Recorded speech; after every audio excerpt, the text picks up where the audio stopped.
Hello guys, അപ്പോൾ ഞാൻ തയ്യാറാക്കാൻ പോകുന്നത് നമ്മുടെ ഇവിടുത്തെ ഒരു പരിപ്പിൽ നമുക്ക് പരിപ്പ് കറി ഉണ്ടാക്കാനാണ് കേട്ടോ. അങ്ങനെ പരിപ്പൊക്കെ എടുത്ത് വെച്ചിട്ടുണ്ട്. അങ്ങനെ പരിപ്പൊക്കെ ഒന്ന് കഴുകി അടുപ്പിലോട്ട് വെച്ചു. അതിൻ്റെ ഒന്ന് പതയൊക്കെ ഒന്ന് കോരി മാറ്റുക കേട്ടോ. പരിപ്പ് എന്ന് പറഞ്ഞാൽ ഈ ഗൾഫിലത്തെ പരിപ്പാണ്, ചുവന്ന പരിപ്പാണ്. പണിക്കാർക്ക് വേണ്ടിയാണ് പരിപ്പ് കറി ഉണ്ടാക്കുന്നത്. അതെങ്ങനെ നമുക്ക് നോക്കാം.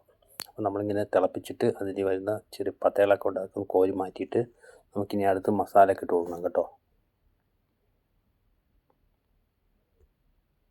അപ്പോൾ അതിലേക്ക് ഞാൻ ഇടാൻ പോകുന്നത് ഉള്ളി, തക്കാളി, ക്യാപ്സിക്കം, ഇഞ്ചി, വെളുത്തുള്ളി, തക്കാളി പേസ്റ്റ്, സവോള ഇത്രയും ഞാൻ ചെറുതായിട്ട് അരിഞ്ഞ് അതിൻ്റെ കൂടെ ഇട്ട് കൊടുക്കുന്നുണ്ട്.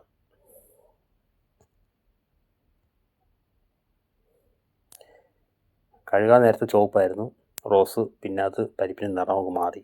ഇനി അടുത്ത് മസാല ഇട്ട് കൊടുക്കാം. കാശ്മീരി മുളക്, മല്ലിപ്പൊടി, മഞ്ഞൾപ്പൊടി, പാകത്തിന് ഉപ്പ്. ഇതെല്ലാം സെറ്റായിട്ടൊന്ന് വേവണം കേട്ടോ.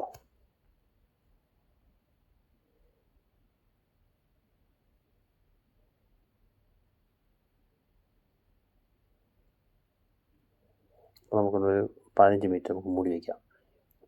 അപ്പം പരിപ്പൊക്കെ ഏകദേശമൊക്കെ ആയി വരുന്നുണ്ട് കേട്ടോ.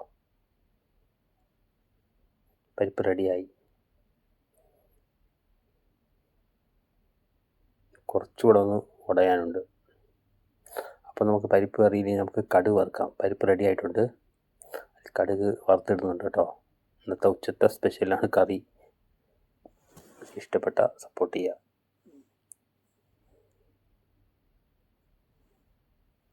Thank you.